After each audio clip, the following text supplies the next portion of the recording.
Sports has a problem. The Olympics has a problem. I think we're asking the wrong questions. People ask the question, should trans women be allowed to play in women's sports? Should trans men be allowed to play in male sports? It's 2024. We need to find a better solution. So, I'm going to give you that solution. If you're new here, you're watching Brand Video Pro. On this channel, I talk about the business of entertainment. Since the Olympics just happened and there was a big controversy with the Algerian boxer, I think she was Algerian, Imane Khelif, people questioning her gender, people questioning, and I don't know the answer. There's a lot of misinformation on the internet. Some people are saying that this is a woman. All the mainstream media is saying that this is a woman. Other people are reporting that she has XY chromosomes, and they were reporting that her testosterone was too high, and she got disqualified. But then the mainstream media is reporting that the people that disqualified her, the entity, was put out of practice for bad practice. So much ambiguity, so much confusion around this story. I think, let me not make assumptions. On this channel, I give my opinion. I think that she might be intersex. But that still begs the question, should intersex women play in women's sports? Is it fair? Should intersex men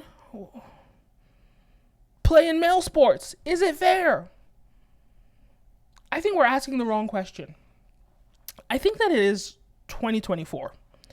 And we need to find a solution, a business solution that can meet the technological and attention demands that we have in the world. I think that there should be 3 to 4 categories of sports. I think that there should be the men's, where only biological men play. I think that there should be a women's, where only biological women play. And this is where you're wrong. If you think I'm going to say there should be a middle one where all the trans people play, you're kind of right, but you're wrong. I think that there's an opportunity to have a genderless category that facilitates everybody. So not just trans people, not just intersex people, but also there's so many men that play basketball. For example, the G League, right, of basketball. There's so many men that are pursuing high performance, sports, and they're not as good as the top players, but they're like, they're the B grade players, right? I think that those B grade or C grade male players should be put into the same league of the genderless sports. And I think there's so many women. There's so many women in sports who really believe that not only do they believe their pay should be increased, because the women's sports, a lot of women's sports don't get the attention that male sports get, like in soccer, like in basketball, obviously stuff like gymnastics and tennis, women get just as equal, even if not more attention. But other sports, where women don't really get the attention, but there's some female players that are exceptional, and they would be, I wouldn't say just as good as the men, but they'd be pretty darn good. Put them in this league also. So the highest performing female talent, the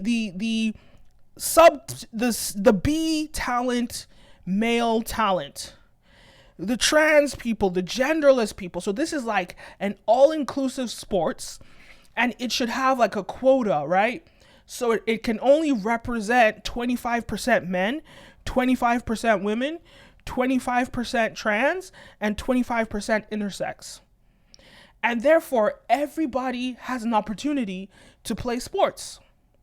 If you're a trans man or a trans woman, if you're an intersex person, if you are a man and you just didn't make it in the big leagues, and if you're a woman and you're the best of the women.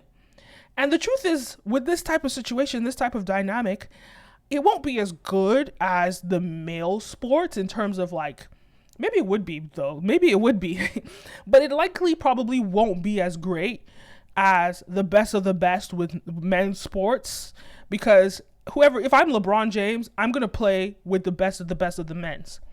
But let's say like I am some like random guy like Zion. If I'm like Zion and I was making waves, in basketball, and then I'm falling off. I'm not as good as like everyone anticipated. I would join this genderless sports, probably not, but not a Zion, maybe like LeBron's son who's in the G League, right? I'm LeBron's son. I don't even get to play, with the Lakers as the main, Lakers league. I have to be in the background and training up to get good enough. Nah, let me join this genderless team and let me become the star of that team. And because it's still going to be male sports and it's going to be integrated with the best of women, men, and trans people, it's going to be competitive.